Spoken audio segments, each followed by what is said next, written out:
गरुडगमन तव चरणकमलमिह मनसि लसतु मम नित्यम्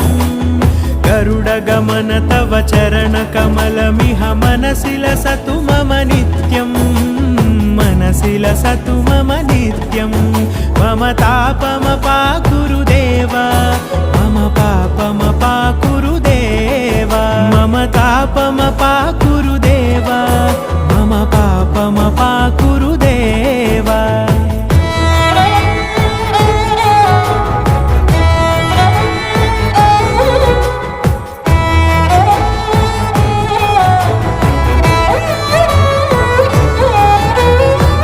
जनयन विधि नमुचिहरण मुख विबुध विनुत पद पद्मा